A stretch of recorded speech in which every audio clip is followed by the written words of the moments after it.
This is The Joe Gaither Show on BamaCentral.com.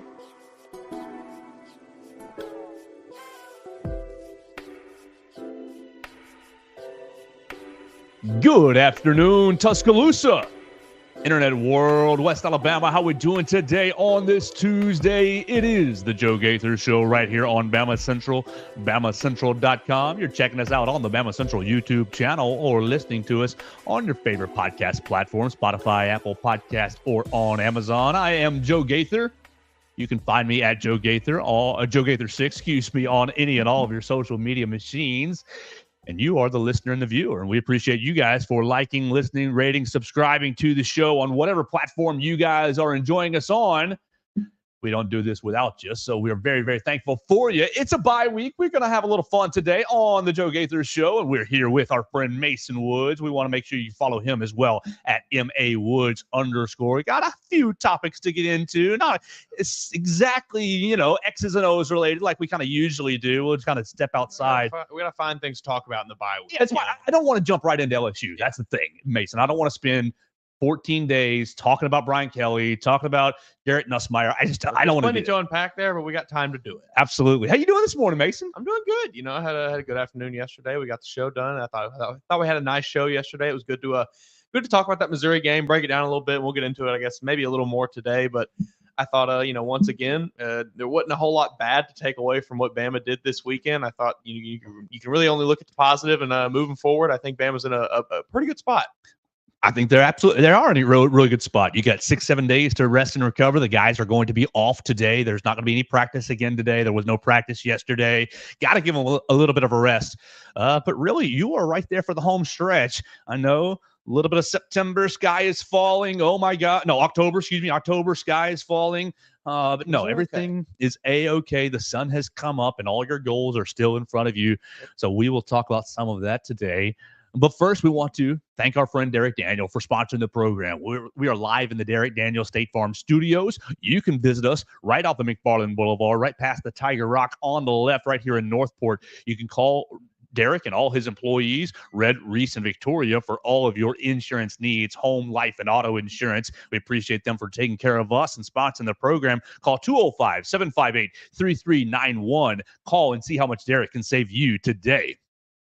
So I want to do 3 topics, kind of like we usually do, Mason. Mm-hmm. And here we go. We want to talk about Mike Elko, and we want to kind of rank SEC coaches. Mike Elko had a huge win on Saturday and was a little spicy in the postgame. Now he's kind of corrected that.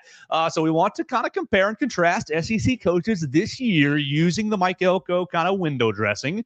And then we'll talk about Brayson Hubbard a little bit more. Brayson Hubbard got a very distinct honor this week. Maybe you don't think it's an honor, but across college football, across the football landscape, he received a pretty nice little honor, and we'll use that to talk about other players we want to see over the last month at Alabama. And then finally, it's Tuesday. We had Monday Night Football last night, so you ended another week in the NFL. I don't want to talk about the NFL. Bleep you guys. Don't bring it up. Do not bring it up. I mean, I don't know. A heartbreak right at the last second is pretty bad. I've been in just hell for 8 weeks now, so I've already gotten over how horrible the Titans are. I don't want to talk about the Bears. That was just so bad. But we will talk about the Alabama performances because there was a lot of great Alabama performances, and we've got an amazing Bama in the NFL tracker right there on BamaCentral.com. So if you are looking for a one-stop shop to find out what all the guys did, literally all the guys did, all the way down to their playing percentages, very, very great job for our friends right there at BamaCentral.com. So we'll talk about that Bama in the NFL to wrap us up. But we should start with Mike Elko. You're on to? Let's do it. Let's start with Mike Elko. Mike Elko, I mean, like you said, that's one of the probably best wins across college football this year. I don't think it's necessarily better than Alabama's dismantling of Georgia, but it's again one of the best wins in the SEC, especially one of the best wins in all of college football. And like you said, he was a little fired up after the game. I think I do have his quote here. Yeah, he said so after the game. Mike Elko, he goes to his press conference, and I think this was part of the opening statements. He makes a very clear message to college football, message to any recruits that are interested in coming to Texas A&M, and he says this is a real program. It's not fake. It's not a politician running this program, talking fast and BSing everybody. this is a real program, and for all the recruits out there, this is a real place. Now, me and you heard that, and I think we both immediately thought that was a shot. I think you thought it was maybe a shot towards the previous Texas A&M coach Jimbo Fisher. I did. And I maybe thought it was a shot at Brian Kelly. Yesterday, Mike Elko has his Monday press conference, and he immediately jumps out and tries to clear things up. He says, "You gave me multiple opportunities in the last 9 months to take shots at people, and I've never done it. I have nothing but respect for Coach Fisher. I've said nothing but positive things about Coach Fisher. I'm the head coach at Texas A&M because of Coach Fisher.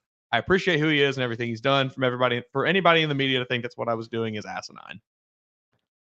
I didn't hear Brian Kelly's name.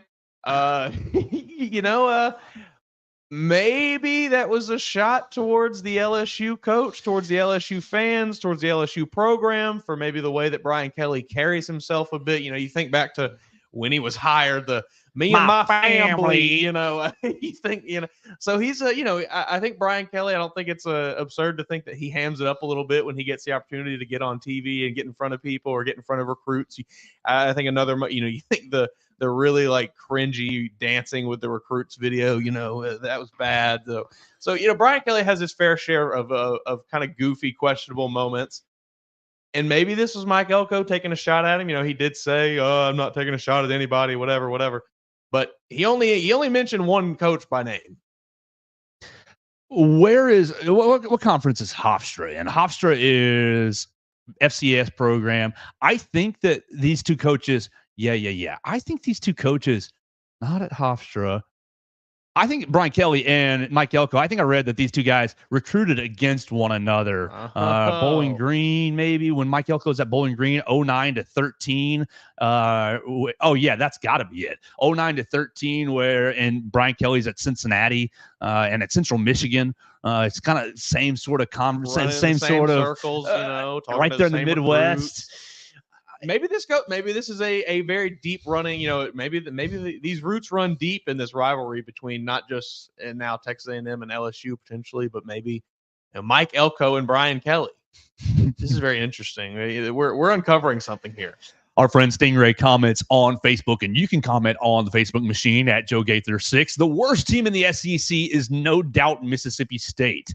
Thank you for your comment, Stingray. That's they've been the bottom tier in our power rankings the entire year. I don't think I really can fight you super hard on that. I'm not sure why. Where that? Yep, they are the worst team. Yes, they are. I hate it for Mississippi State. I hate it for first-year coach Jeff Levy. I think I was not necessarily hyped up about what Mississippi State could do, but I was optimistic about maybe what he could bring as an offensive mind. And it seems like, while they've hung on in some games, they're not quite there. You lose your quarterback, and that's just you don't have a defense, and just they'll figure it out. I think tough sledding at Mississippi State, but this kind of is a nice little spur. We wanted to use the Mike Elko and Brian Kelly, and dispel the narrative that it was about Jimbo Fisher. We'll believe you, Mike Elko, sure. And I do think it's about the win over Brian Kelly. Let's rank these coaches in the SEC this year. We're 9 weeks into the season, and Alabama, you got one more month left to play. 3 SEC games: Oklahoma, LSU, and Oklahoma, LSU, and Auburn. And so you're basically right there in the last quarter of the year.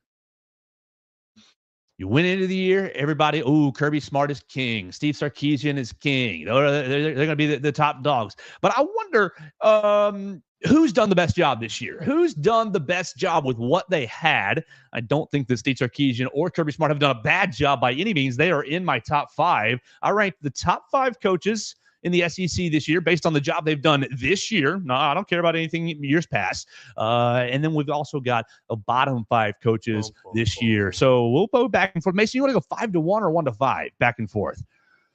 Let's go 5-1. 5-1. I think I've got a little buzzer here. Yeah. Do you hear this? Oh, well, not if that's off.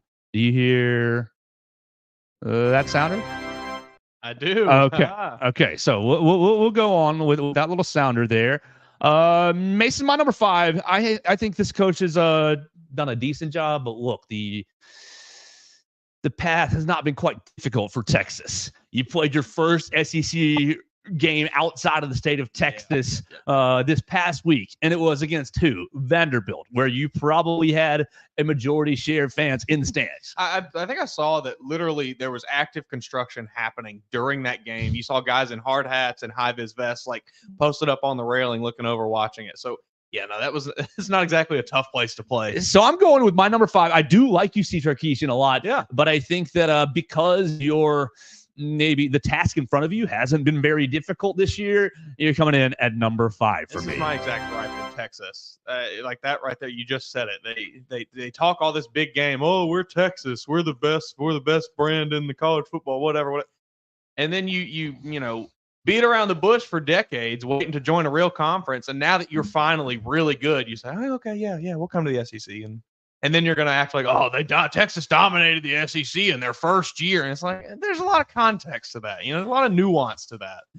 But I don't disagree. I do still think Steve Sarkisian's a very good coach. I think, while, the path has been kind of easy, he's done exactly what was laid out in front of him. So I think the only hiccup is that Georgia game, and it's Georgia. Right. Your first big test. I mean, yeah, the Oklahoma game is a test, but they're really not having a great year. Yeah. Your first real test is Georgia at home in your home. Smacked in the mouth a little bit. Yeah, was it 23-0, 20-0? Yeah, I think so. So like, not ready for your first test. I can't rank you any higher than number 5, even though your season has gone well. You're in the top 5. You're in the top 5, top 10 in the country. Still in the conversation to be a national champion, yeah, probably. You failed your only major test, so you can't go any higher than 5. You want to go with number 5 for you, or your Steve Sarkisian is your 5? I think I agree with that. I think I'm right there with you. All right, so number 4 for me. Don't kill me, Alabama fans, but number 4, I think Kalen DeBoer has been the 4th best coach in the SEC this year. Kalen DeBoer, you have all kinds of transition. We've outlined it a bunch. Transfer portal, this, coaching turnover, that. And not only did he have coaching turnover from the previous Nick Saban staff, he brought in his own staff, and 2 or 3 important Ryan Grubb, they end up saying, oh, no, I think not Kyle Flood, Ryan Grubb, and the offensive basically he loses his offensive line coach and offensive coordinator in 2 days, and they go back to the NFL, and like all kinds of turnover, all kinds of transition. And you have to teach Jalen Milroe a new system. You have to teach the defense a new system under the biggest microscope in college football. I mean, no other organization, no other fan base cares what kind of shoes you're wearing, cares what kind of T-shirt you're wearing. But Alabama does. Alabama and their fan base, the microscope and the scrutiny is extremely high. And you're 5-2 right here with a month left to play. 5 or 6-2? 6-2 now. Yeah, thank you. 6-2 with a month left to play. Look, everything's all out in front of you. Yeah. There's another one where I kind of have to agree with you. I think some Alabama fans following that Tennessee game maybe have called us crazy, but I really think when you look at the big picture here, you look at, like you said, everything is still out in front of Alabama. They still have every aspiration they want. They can still go achieve it. This is not a team that is out of the college football playoff. This is not a team that got their 3rd loss this weekend. Everything is right there for Alabama to go take. So Kalen DeBoer in his first year here, I think, is doing a perfectly fine job. I'm not going to sit here and say he's amazing, and that's why we rank him number 4. I think if he wins that game against Tennessee, he's maybe up in these rankings a bit, but it is what it is. I still think he's done great with what he has. Absolutely. So Kalen DeBoer, number 4 for me, and I think that you've got a little room to keep going if you beat LSU. I mean, you make the college football playoff, I'll probably put you in the top 3, because of just all the circumstances that you had to deal with this year. Number 3, though, don't kill me, Mom and Dad. I love you so much, but I'm putting Kirby Smart at number 3. I think Kirby Smart has done a good job, but look, the expectations were to dominate everyone. Yeah. You went to Kentucky and had a dud game. Now, look, that has been a Georgia MO up in Lexington before, but you went up to Lexington, had a lackluster game. You came to Tuscaloosa. Now, look, I think the Tuscaloosa loss was really more of a positive on Kirby Smart than anything, because you go into the locker room down about his team really, really bad, 30-7, right? 23 points, 30-7, and they came out gangbusters, guns blazing. Yeah. Like, we ain't laying down. And I was extremely impressed with Georgia after that. Yeah. And I thought, okay, 30-7. Wow, this is the best I've ever seen Alabama play for a half. And then Georgia just said, we're not going to take that. I was super impressed with their response. And to carry the response from the second half into Austin a couple of weeks later and say, you know what, we're not going to be the ones to we're not going into a road environment and getting punched in the mouth again. Yeah. I'm really like, yes, you should be doing this, Kirby. You should be dominating. You should be a top 2 team in the country. You should be really, I mean, you got a great quarterback. I'm really impressed with Carson Beck. I know that some of my Georgia fan friends are not big fans of him. Carson Beck doesn't quite get the respect he maybe deserves. Oh, I think he's a very solid, very consistent quarterback. I don't think he's going to wow you with, bombing it down the field to people, but he's not going to turn the ball over a bunch either. He's cerebral. I think he is cerebral, and I like his arm strength. I like his ability to push the ball down the field. I just think that Georgia doesn't really ask him too much. Right, and I don't think he has a lot of trust with the skill positions. Yeah. You look at last year, Marcus Roseby-Jack saying he was in there for like 4 years. You trusted that guy. You trusted Brock Bowers with your life. You trusted Ladd McConkey with your life. He doesn't trust these guys, and I think that's Georgia's biggest issue in the passing game right now. But I'm just impressed with Kirby's okay, we took one on the chin to Alabama, and really we didn't. We kind of took a haymaker in the first half and stood back up and gave you all you wanted, Alabama. Lost by decision at the Exactly, exactly. And so for them, like, you should be doing this, Georgia, but their path has been really impressive to me. So I'm taking Kirby number 3 for me. Do you want to present a different 3? I do think Kirby would maybe be a little higher for me. I think at 3. It's it's tough because of, they do have a bad loss, but I kind of got to throw Josh Heupel in there.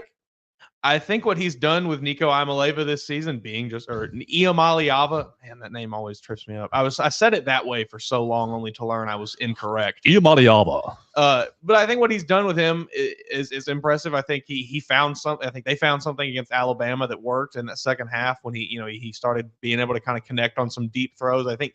I think that was maybe, we talked about the fourth down stop to get the shutout against Missouri being a turning point for Alabama this season. I think maybe that was a turning point for Tennessee this season, where they, found out, like, okay, we got it. Nico found it. He has the arm. He can connect with his receivers, and maybe moving forward, maybe they go beat Georgia in a couple weeks. So we'll see. If that happens, I think Heupel shoots up my power rankings of SEC coaches. But until up to this point, I think he's put together an impressive season minus the one bad loss. I like that pick, definitely, for sure. Definitely. I know my Tennessee friends would love that pick. And if you do go down to Athens and win, then you are definitely getting into my top 5, and I will be dropping Kirby out of that probably if that's what ends up happening in a couple of weeks. Tennessee gets to maybe fire Mark Stoops this week. Maybe, probably not, based on Mark Stoops' buyout. We'll get into the worst coaches in just a little bit, but I think Tennessee has been very impressive as well. Number 2 for me, I got to do it. Clark Lee, number 2 with the Vanderbilt Commodores. Vanderbilt, where are you at, Vanderbilt? 5-3 overall this year, 2-2 in the league. 2-2 in the league. Obviously, the big old win over Alabama. Look, you've got the bad loss, the Georgia State last second bad loss. But if you hold on to that, you're 6-3. You're in the rankings still. They're in the others receiving votes this past week after losing to Texas. I think that what Clark Lee has done, they go out and hire the offensive coordinator from New Mexico State, and they get Diego Pavia. Great. I think Clark Lee it takes a lot of humility from a head coach to say, you know what? I'm going to go hire an offensive coordinator, and you just run it. Yeah. You just run it. I'm really good at defense. I'll be kind of the CEO as well, but you just run the offense. And then to embrace and implement the offensive style of, we're going to muddy this up. We're going to play triple option football and hit you in the nose. And, in 2024, where college football is, that's countercultural. That's not the norm. That's not, the right. And maybe Clark Lee said, hey, we're Vanderbilt. We can't be the norm. We have to do something that makes us stand out. You think back to the old Georgia Tech days in the ACC with Paul Johnson and how they stayed really in every game and competitive. Yeah. Maybe it's the same little embracing the old tradition. I think Clark Lee has made them believe that it doesn't matter who's across from us. We can bloody their nose and drag them into deep waters. I've been really impressed with Clark Lee. Yeah, I have to. I'm realizing now that you say Clark Lee that he just kind of like left my mind for a second when I was thinking of this list, but he definitely should be up there. I don't know if I'd necessarily put him quite that high. That Georgia Southern loss is pretty bad. Or Georgia State, Georgia Southern, whatever it is, it's a pretty bad loss. But yeah, it's been impressive. Vanderbilt, you beat Alabama. That probably earned you a top 5 spot in as one of the head coaches in this league anyway. So maybe I'd have to knock Sark out of my top 5 and put Clark Lee there at that 5 spot, or maybe bump DeBoer down to 5s, Clark Lee at 4, somewhere around there. But everything you said is correct. This has been, no one saw this coming from Vanderbilt. You go get Diego Pavia, you go get a new offensive coordinator, like you said, and they've turned it around. People believe in Nashville. That's nuts to me. That's crazy. And number 1, Stingray, I already said it. He put it in our chat. Stingray, number 1 for me is definitely Mike Elko. And did I think that he was going to be the number 1 coach 8 weeks in? No. Going into the season? No. I thought Texas A&M, too many cooks in the kitchen. He's not going to be able to deal with the politics. Not going to be able to get. But he has impressed me. Yeah, he's kind of done a little bit of the workman, kind of brought the workman mentality to Texas A&M, and they commented on that during yesterday's press conference. Oh, I think the Texas A&M people have really embraced you because you're the hard worker. And he goes, no, they've embraced me because we've won 7 games. I love that so much. It's like, oh, I'm not dumb. If I was working hard and losing, they wouldn't care. I think, look, you lose your first game at home to Notre Dame, and I thought, oh, that's not what you want. That's not how you want to start. But they are now, what, 7 in a row? 7 in a row. Yeah, 8. Yeah. Where we at? Where's my record? 7-1. Yeah, 5-0 in the league. So they've won 7 games in a row, and really, really been impressive. I mean, they welcomed Missouri in for what would have been a top 10. Well, I think it was a top 15 matchup, and they beat the brakes off of Missouri. And said, "What?" That was kind of when everybody started to think, like, "Oh, is Texas A&M good, or is Missouri really bad?" It was kind of a bit of a strange moment for the SEC this year. And then you go back to just this week specifically, you are in a dogfight. You're down with LSU. You're not really happy with what you're getting out of the quarterback position. It takes a lot of it takes a lot of guts to go to the backup quarterback. I know Marcel Reed has played this year and has played well this year, but it does take guts to say, you know what, we're mixing this thing up. We're going to do something different. I'm really impressed with Mike Elko, and right now with 4 weeks left to go in the year, hoping, praying, Lord, please, I need a Texas A&M Thanksgiving winner to the SEC championship. Loser is out. Loser finishes 3rd. Loser finishes 4th. Kind of a deal. Please make the stakes of that game that high. Have you seen the ticket prices for that game already? Oh, I think the cheapest get-ins are like $1,300. Or like you can look it up right now. And if you don't have an oil well, you're not getting in, because that's going to it's already stacking up as one of the most expensive tickets in college football this year. And obviously I'll be watching it from the couch just like you will, but I need that thing. Like, I don't care about that 3rd NFL game on that Thursday night. No. Like, Bears are playing early that day. I'll be done with the NFL at like 1. Give me Texas A&M. Winner goes to the SEC title game. Loser is playing the are we still in the playoff game. From $666, by the way, just to get in. That's the lowest right now? Yeah.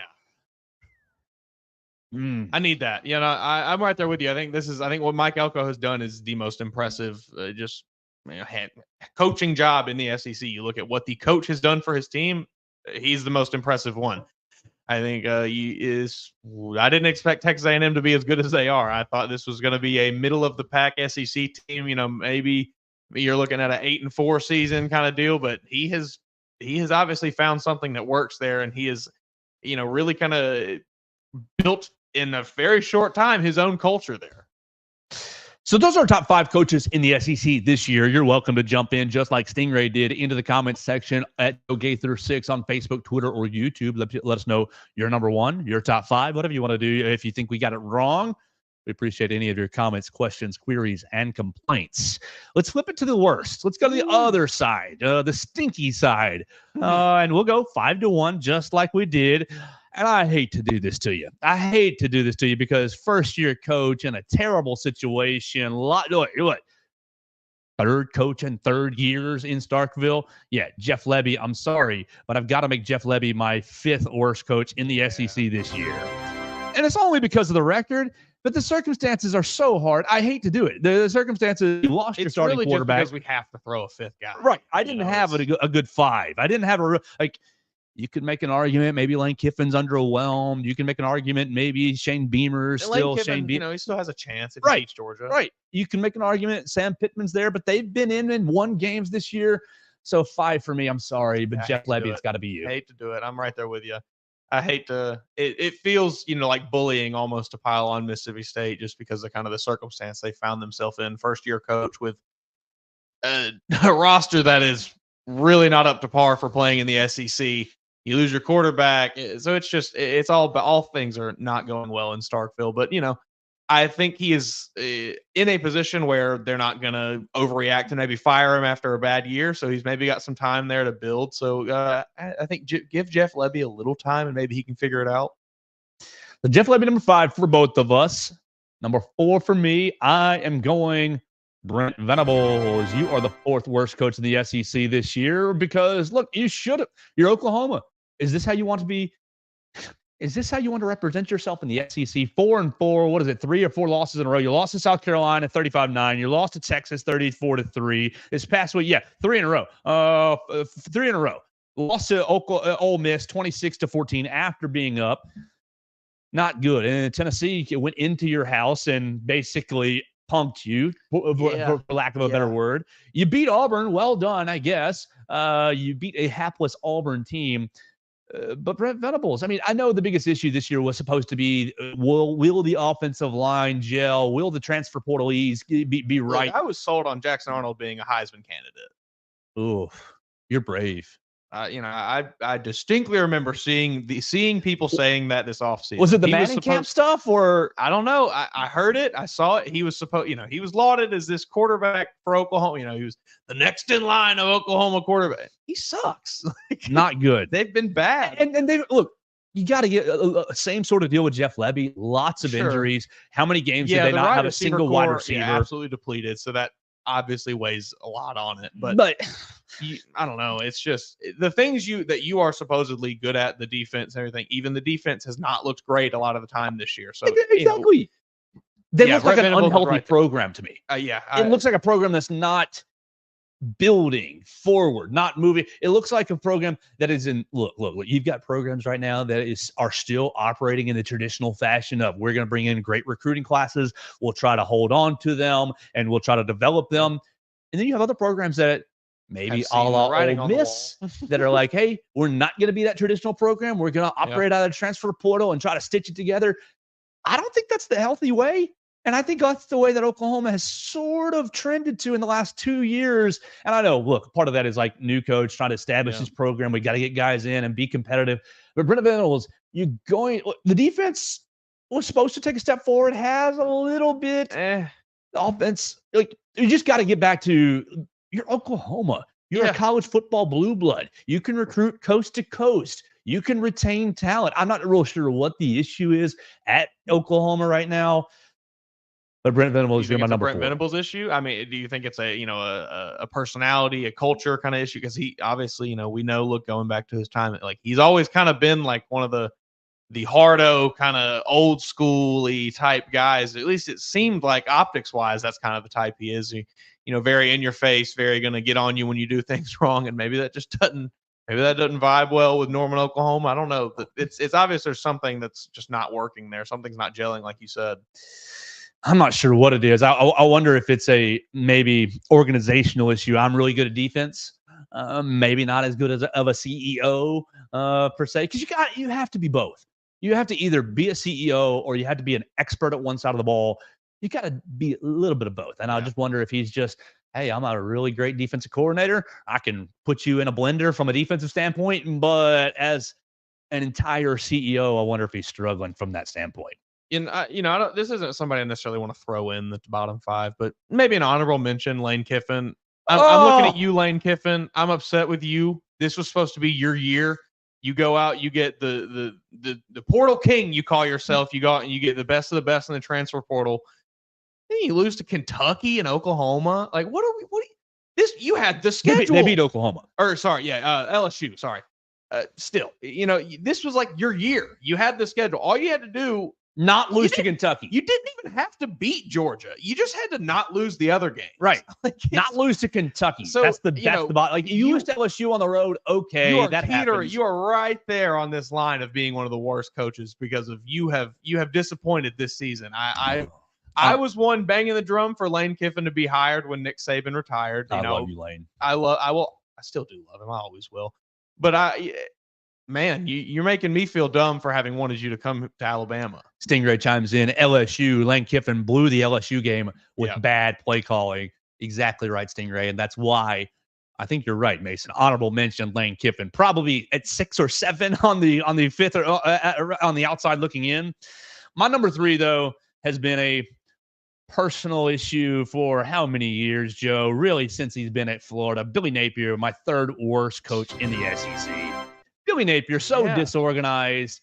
And look, it looks like DJ Lagway is your answer. Yeah, he looks pretty good. I like him. I just think that Billy is in over his head. Not the right fit. He always looks confused. Like every single time the camera looks to Billy Napier on the sideline, he looks like he has no idea what's happening.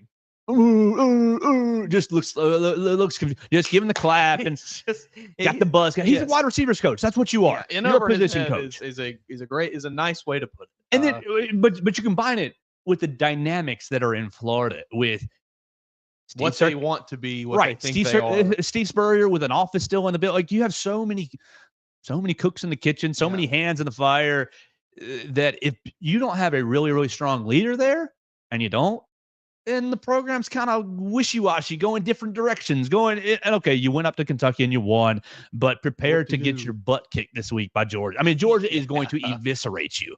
This is going to be, here's an example. I think I saw this Georgia senior class has a chance to go 4-0 against Florida for like the first time since the early 90s or the 80s. Like it's been a long time since Georgia has gone four straight against Florida. And that's all because, it's all because of coaching, in my opinion. You can recruit in Gainesville, and they have recruited decently. They've gotten, it's not like there's no lack of athletes. There's not a lack of talent at Florida. When that is the case, it usually boils down to coaching. I would not want to be a Florida fan. You going a different number 3, or are you going with Billy with me? I gotta go Billy Napier. Number two. I know you're the all-time leading wins leader at your school, but Mark Stoops, you are the 2nd worst coach in the SEC this year. Easily. And look, I got a problem with you, Mark Stoops. You go and you get your doors blown off by Georgia last year. Okay, that happens. That can happen to any program. That's not a problem. But you go into the press conference and you blame your fans for, their NIL budget at Georgia is so much bigger than ours. If you want to get us competitive, you got to donate. That is the dirtiest, ickiest comment after the game. Okay, so that was about 9 months ago, 10 months ago. You fast forward, you've got Georgia on the ropes in your home stadium with whatever NIL budget you've cooked up in the last 9 months. Georgia's old backup quarterback. Exactly. And you're sitting there 4th and 5, 6, 7, and you punt the ball away, and basically giving the game away, giving the game back to Georgia, saying, we don't want to go for it. We don't want to, no risk it, no biscuit.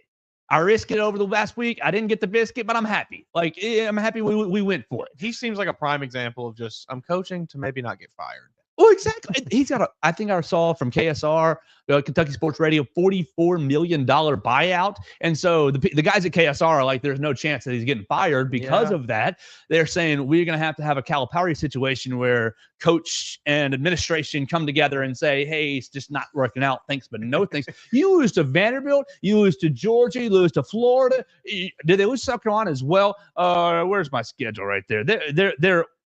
They're 3-5. You're 1-5 in the league, right? No, South Carolina beat you 31-6. Georgia, you lost. Okay, that happens, but you coached scared. You did go beat Ole Miss, and so the talent is there. This is a coaching issue in Kentucky. And Mark Stoops, to go back to the very beginning of this, you lose to Vanderbilt. And you once again hit the NIL well. We need more donations. We need more passion out of our fan base. Vanderbilt. I know the Vandy's a decent team this year, a top 40 team this year, but that's not. That's the not angle you take here. after losing to Vanderbilt. Because look, Vanderbilt beat you because they're tougher than you, not because they're more skilled, not because their NIL budget is 4 times yours. Vanderbilt just said, "Hey, here's our game plan. We're going to stick to it and punch you in the mouth for 60 minutes." Anyone can coach that. You can coach that into your own team, talent or not. Vanderbilt is not talented. Look, I respect them because of what they've done. They're not talented. And to go into the postgame, asking for more NIL after Diego Pavia beats your butt? Like, how much money do you think Diego Pavia got to go to Vanderbilt? 10 grand? Probably not much. Yeah. You're seeing him after the Alabama win go out and put T-shirts out, and I think he signed with an NIL agent after that game. So it's not like Vanderbilt's operating on any sort of freaking budget. Yeah, it's just it's a bad look. I'm right there with you once again. Mark Stoops, buddy, It's disgusting. Yeah. It's disgusting with the game that we're playing because we're playing a high-level game. And his buyout, $40 million, and you're going to complain. You want to be mad at the fans for not donating more money to your program to go out and get blue-chip players. It's gross. Exactly. In the day and age, own up to what you have put on the field, which is a bad product. You have not gone out and recruited well. You have not coached well, and just own up to it. I don't really want to dive into politics at all, but like money is tight for everyone, period. No matter what end of the spectrum you're on. And look, I love the Chicago Bears, but I'm not donating any bleeping money to them. Like, for a second, I'm going to try to pay somebody's salary on the Titans. You're crazy. Exactly. And so, Mark, it's just out of touch, extremely out of touch, especially considering the fate of your program where I have a real issue with Mark Stoops, and so he is my number 2. You want to go a different number 2, or are you with me? No, I'm with you. Number 1 is obvious. Number 1 is got to be Hugh Freeze. Hey, he's coaching them boys up. Hugh Freeze, I'm going to be myself this week, and I'm going to be tough. He's coaching hard. Look, you coach hard, you got your first SEC win. It's funny how that works out. You give the ball to your best player, Jarquez Hunter, 27, 28 times, and you win the game. Yeah. Funny how that works. You take the ball out of Peyton Thorne's hands. You stop throwing. Look, Cam Coleman's going to be a badass wide receiver, but you want to rely on freshman wide receivers out there? Like, you freeze. And then every week, well, we just got to get the roster right. We just are, our cupboard's not full. We got to restock the cupboard. We just want patience right here in the Auburn family. It's just different down here. The same thing Stoops is doing. Yes. I know. I think I know that the right way is to recruit out of high school and to develop. Mm-hmm. But Hugh, I mean, just despicable. The attitude back in. Look, I'm not an Auburn fan, but if I were an Auburn fan, I would be really having a hard time. Really having a hard time this year because of everything that he said. Throwing Peyton Thorne on the bus, throwing interceptions, this and that. Like, just his entire approach to the Auburn Tigers. And there is an argument. There is a small group of people that think that Hugh Freeze might be playing Auburn, might be playing them so that he can get a nice buyout and go to the beach and just enjoy his life. Man, oh man. I'm not in that camp. But it's just an awful coaching job. Awful for over 2 years, atrocious. But especially this year. Your first year, I'm going to give you grace. Yeah. Last year, things weren't right. You're rebuilding from Brian Harsin. Mm-hmm. But it doesn't look much different this year. No, you went out and you did recruit well. You went out, you got some big-name players. You got some of the top players in the state of Alabama. You got some of the top players in the country to come to Auburn. And this is the result. You get no slack in the second year. Not you, Hugh Freeze. Not at Auburn. No, that's because the Auburn people, the Auburn faithful, whether if you're watching this show and you agree or not, okay, I don't care. But the Auburn people think that they are big brand football. Yes. And if you are, okay, we'll accept that as reality. He does not get the leash that Jeff Levy does. Exactly.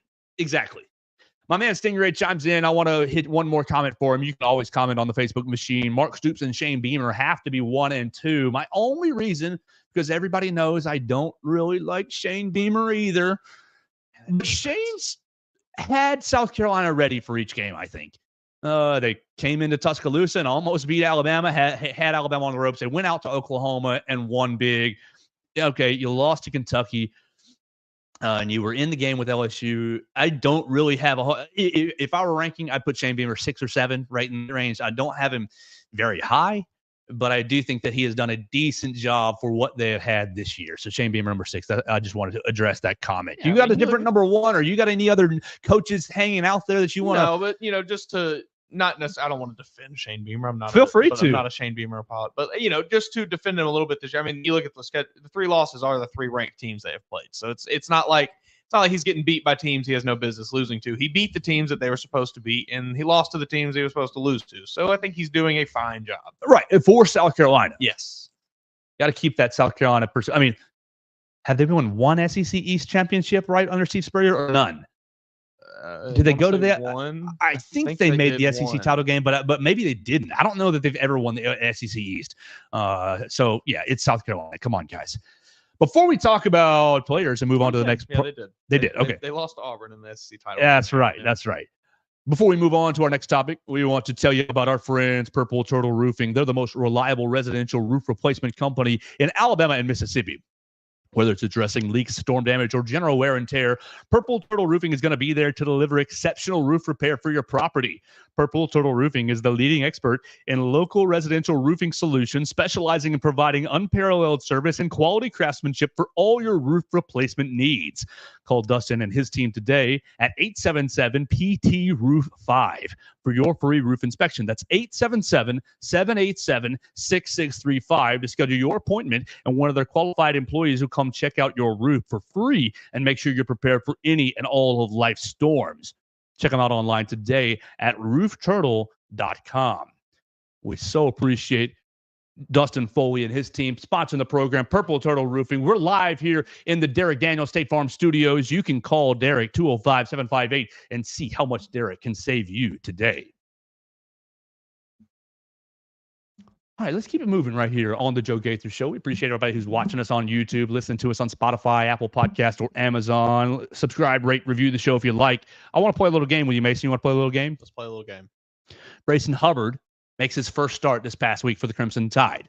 Starts in place of Keon Sabb. And look, Keon Sabb, great player. Mm-hmm. So this is not an indictment on Keon at all. But Brayson Hubbard had a pretty nice little honor this week. If you guys are not paying attention to Pro Football Focus, that is A-okay. That's no problem. But these guys read and grade pretty much all NFL and all college. Who was the highest rated safety? Who had the highest grade for a safety this past week in college football? It wasn't Malachi Moore, who had 4 turnovers in 3 games. It was one Brayson Hubbard making his first start in an Alabama uniform. Pretty impressed with Brayson this past week. Yeah. Get you to the interception, lay in the wood. I like the way Bray tackles. Golly, I like the way he throws his whole body into the tackles. He runs his feet, and he takes the ball carries to the ground.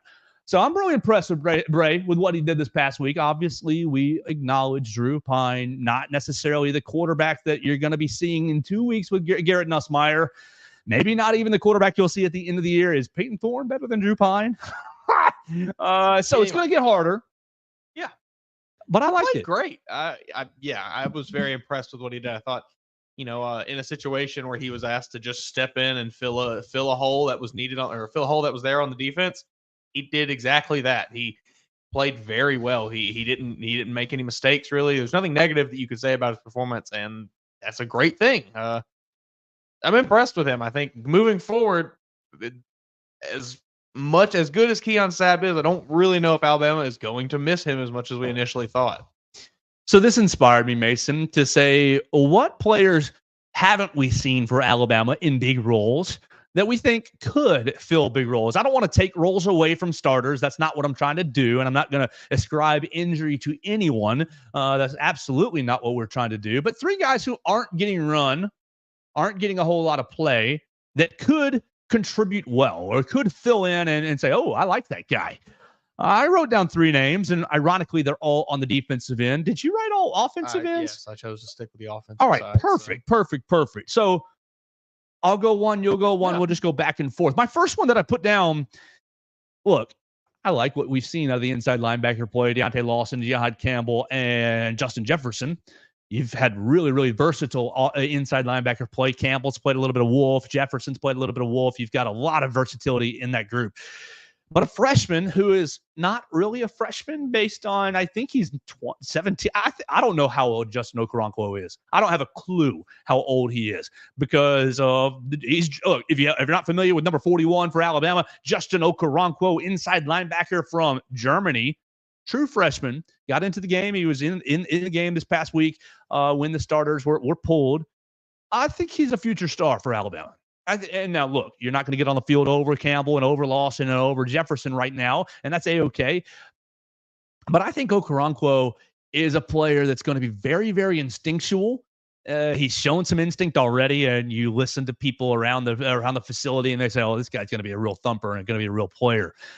I think just from an athletic standpoint, I think he's like 6'3", 6'4". I think he's a pretty big old dude, and just young. He's got 4 years and he barely played any high school any real. I don't know. I don't have a clue how to rate German football. Yeah, it's hard. I don't have a clue whether because you heard whether it was sort of high school, it was sort of semi-professional football. It was very strange. But I think Justin Okoronkwo can be a real dog on this team. Yeah, and I think when you look at somebody like that who, like you said, has played organized football for at this point only a few years and is already playing at the highest level basically in college football at Alabama, it's extremely impressive. His ceiling is extremely high. I think, if this is what his worst is going to be, well, you can really only imagine what the best is going to be, and he will continue to get better and better as he's in the program longer, as he gets more experience. I think getting his feet wet a little bit against Missouri probably helps. So I'm also excited to see what he does. Make sure you know how to spell Okoronkwo. So you can look that up on your own time. Mason, what do you think? Moving to the offensive side of the ball, and this is someone that it might be a bit hard to get him involved just because of the position he plays and maybe what he's able to do is kind of, not maybe a little similar to some of the people who also do it on the team. But Richard Young at running back, I just love him. He got the big run against Missouri last week. I think his skill set, he's a great running back. He can do a lot of good things if the ball is in his hands. I think it's hard to get the ball in his hands because of who's in front of him. Will we see him get more involved? Maybe that run against Missouri was a bit of a wake up call for the coaching staff, and we see him. But whether it's going to be tough to get him on the field. Basically, is all you can really say there. I just really like him. He runs so hard. That run against Missouri was angry. Awesome. Yeah, yes, angry runner. I don't really know the role. I haven't seen him much as like a pass catcher or anything, so I don't know if they can get him out of the backfield, maybe get him in open space a little bit, catching the ball. But I think you have to find some kind of way just to get him a little more involved with the offense. I love that pick because I'm with you, and maybe because I love running the football and just the attitude that comes with it. But you're exactly right. Yesterday, our conversation was 19 carries for Jam and Justice, trying to get more, and we're trying to squeeze a third running back in there. You're right. Like, where do you put him? Yeah.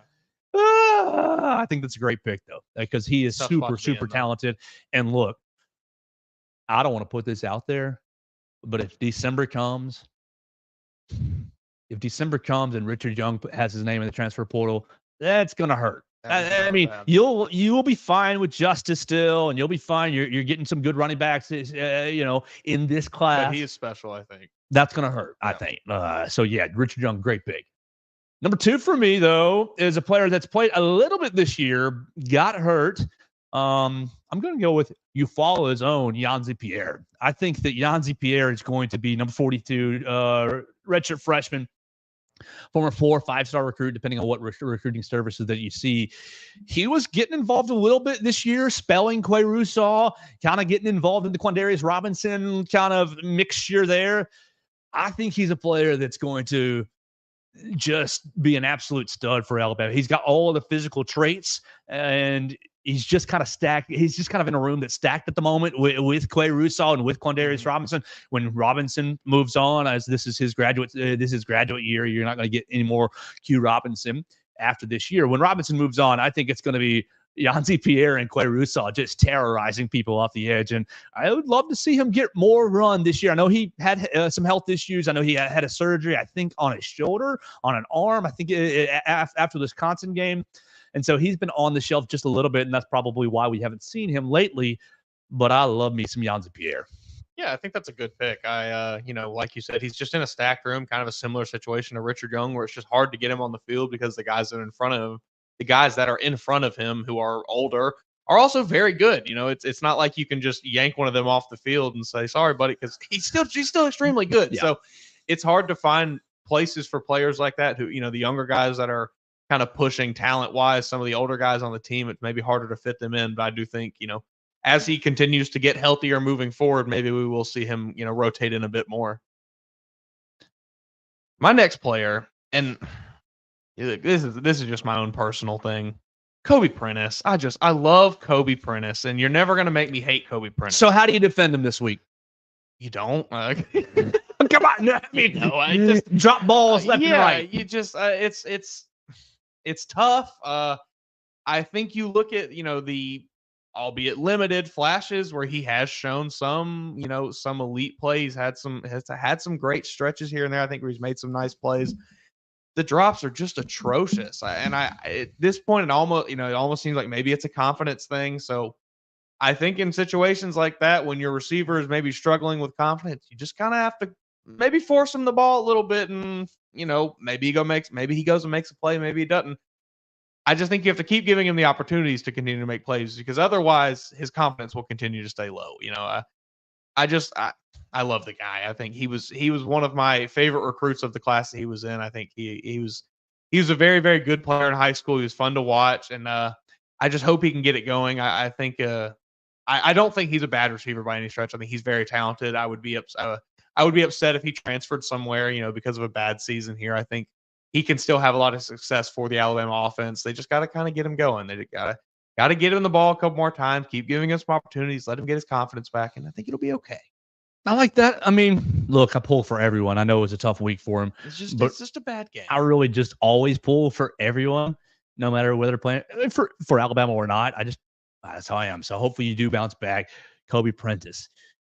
My number 3 is an Alabama fan favorite, Keon Keeley. 5-star Keon Keeley. Haven't seen the field at all in 2 years. You redshirted last year as a freshman. Going from an outside linebacker to now bandit, right, is the official name of the position. The other outside linebacker, the heavier outside linebacker, the more defensive end role. And I think that, again, just like Yanzi Pierre, stacked room. You got Jamarian Latham. You got LT Overton. Are you going to take LT Overton off the field for Keon Keeley? You're probably not. And you want to get Keon a little more physically developed. But I just want to see him start to get on the field. Maybe that Mercer game is going to be a great opportunity to do that. Maybe that Auburn game, if you get up on Auburn, that's going to be a good opportunity to do that. He's another one, like Richard Young, is if December comes and he says, you know what, I tried bandit and I'm just not quite making waves here. I'm going to go try the transfer portal. I think that's look, Alabama will ultimately be fine in both situations, and the program will continue to roll on. But I do think that losing Keon Keeley would be a painful loss in the offseason, and I'd like to start seeing him get a little bit of run in these last 4 games. Yeah, I'm right there with you. I think he's a guy who I really liked coming out as a recruit. I thought he could do a lot when he got here, and he just unfortunately has kind of been buried on the depth chart a bit. I still think he's very talented. I think if he finds his way into that rotation, he will provide very solid, play time. My last offensive player, and this is another one that's maybe a little bit of just a personal pick, but I do think getting this guy going could open the offense up a lot, and that's Emmanuel Henderson. I think what he provides, having the skill set of both, running back and wide receiver, he's a hard player for defenses to scheme against. I think if you can get him going underneath, you can get him going, whatever you want to do with him, it opens up so much more for your offense if the defense has to worry about him as well. And I think in the bursts that we have seen him, he's been very effective. I just think they've got to kind of like Kobe Prentice. Just get him the ball more. Just like we said with Justice and Jam, just get them the ball more. Get the ball more into the hands of your playmakers. Don't force Jalen Milroe to do everything himself. And I think Emmanuel Henderson, if he can just get the ball a little more, would do great things with the ball in his hands. Pride of Calera, correct? No. We just we looked it up at Geneva County. Geneva County. Yep. All right, Geneva County. So I know Emmanuel Henderson is a big fan favorite. I think that'd be a great pick for this Alabama offense. All right, so you can let us know, what players do you want to see more over the last month? What players do you think need to have a little bit more of a role or could fill in the same sort of way that Brayson Hubbard did this past week against Missouri? Before we finish it up and talk to you about Bama in the NFL, let me tell you about our friends Druid City Music Hall. They are the premier place for live music in Tuscaloosa, right there on the strip. They're in between Glory Bound and Waffle House. You can see Ashley Cook this Saturday. Still lots of tickets available. druidcitymusichall.com/shows. Next week, next Thursday, November 7th, Austin Snell. And then Friday, you're going to have Charles Wesley Godwin. So lots of up-and-coming artists going to be performing right there at Druid City Music Hall. Ashley Cook is kind of hot on the fresh country scene. She's kind of up and coming right there. Want to get your tickets right there. Saturday, November 2nd, Ashley Cook, Druid City Music Hall. You can visit them online at druidcitymusichall.com/shows. All right, it's Tuesday. Enjoyed a little Monday Night Football last night.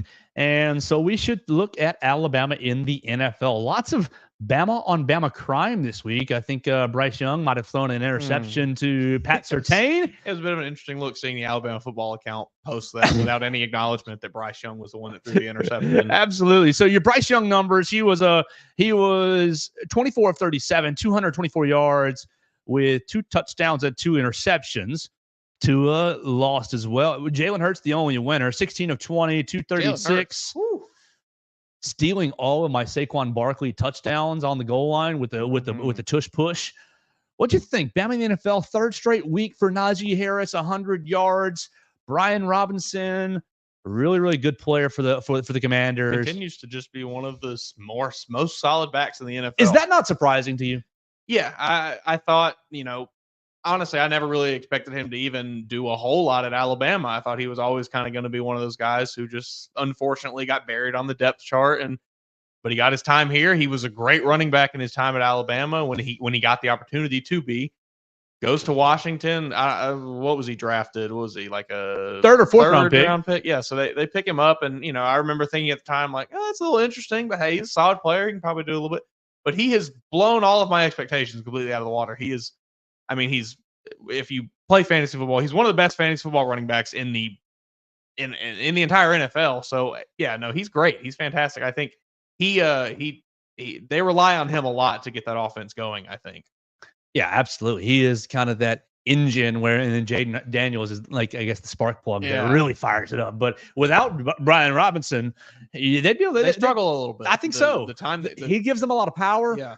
And I was with you. I thought, he's going to go to the NFL and get washed out, but he has really made a role for himself, and I'm really impressed with him. I know the Commanders broke my heart this week, but he was really impressive, and I am a Brian Robinson owner in fantasy football, and he is every single week double digits, touchdown on the goal line, just making it happen for my fantasy football team, and I appreciate it. Favorite Bama in the NFL moment this week, was it Bradley Bozeman? Possibly. I don't know, though. Jahmyr Gibbs, that long run he had was whoo-wee. But, yeah, Bradley Bozeman, that was Jahmyr Gibbs, 11 carries, 127 yards. He had the 70-yarder for a touchdown. He leads. He and Josh Jacobs actually each had 127 yards. Josh Jacobs, holy smokes. Yeah, Josh Jacobs also 2 touchdowns for him. Jalen with 3 on the ground. So, them boys are getting it done on the ground. They are. But Bradley Bozeman, if you are is he a guy you want on your side? Absolutely. That is a guy you want on your team. If anybody that did not see it, I don't even know who it was that was making the tackle, but Justin Herbert, is getting tackled, and the defender is just violently trying to twist his Gaither knee and ankle and leg, and very obviously try to injure him. It was not like there was no gray area here. This was black and white. This guy was absolutely trying to injure Justin Herbert. I don't know if he was asked about it after the game, or if there's been any punishment laid down, against him since, but maybe he'll, get a fine this week. But anyway, Bradley Bozeman just comes over and just demolishes the guy. And I think he was asked after the game about it, and he just, said something about, like, oh, that's my quarterback. You got to protect the quarterback. But I mean, it was just awesome. If you have not seen it, I encourage you to go find it on Twitter. I guarantee you can just search Bradley Bozeman and you can find the clip. in Shepard is what she has, is what Christy has for the New Orleans defender, Noah Shepard, maybe. Yeah. But they both received a penalty. Bozeman, that was offsetting penalties. Hey, that's a penalty that you're okay with. Dude, yeah, absolutely. I don't know if that's an offsetting penalty. I think that's a good job, offensive lineman, and we'll take 15 yards and you go lick your wounds on the side. I mean, going back to officials, I mean, come on. Yeah. Just defending your quarterback there. Yeah, I don't think any. I think you'd be hard pressed to find a coach that had an issue with what he did there. That was an awesome play. I love to see anytime an offensive lineman or all the 5 offensive linemen come to the defense of their quarterback is very, very good. All right, so that's our Bama in the NFL. We want to encourage you. Look, Christy Patrick does a great job for BamaCentral.com. Yes. You can type Alabama on SI. Bama in the NFL is right there on the top tab. And she has a spreadsheet. Like, this spreadsheet has every carry, every target for the wide receivers, every rush. It has all the offensive linemen, all the defensive players, every tackle, play percentages. If you want to keep up with Bama in the NFL, Christy Patrick is doing a great, great job each and every week on BamaCentral.com. So we encourage you to check that out on BamaCentral.com. So look, we're going to get out of here for the day. But I want to tell you about a project that we're also working on. When I first started with BamaCentral.com, we had a podcast, All Things Bama, and Mason Woods is going to be taking over that podcast. So make sure you go subscribe or check out All Things Bama. We're going to do an episode today, and I think he's going to lead it, and I'll just play the second role for him. So if you like this dynamic, we will flip the roles just a little bit, and Mason will be leading All Things Bama for us on BamaCentral.com, I believe, once a week. Yeah, that's the plan for now. We'll see if anything changes moving forward. For now, we're going to get a nice little tight episode for you every week. And on today, we're gonna talk about Bama basketball. We didn't get a chance to talk about it today. Bama had an exhibition game last night against Memphis, and they were impressive, but there's a lot of things to clean up. So we'll get into that more on the All Things Bama podcast today. Absolutely. So it's been a lot of fun hanging out with you guys right here in the Derek Daniels State Farm Studios. Call Derek and his team, Red Reese and Victoria, at 205-758-3391. Check us out right here, the Joe Gaither Show on Bama Central, or All Things Bama podcast, part of the Bama Central Broadcasting Network. Oh, I can say that again. I used to say that when we had 2 or 3 podcasts. Now that we have a second podcast, the network is alive again. And we'll get out of here for the day. Be back tomorrow to talk to you again right here on the Joe Gaither Show on Bama Central and BamaCentral.com.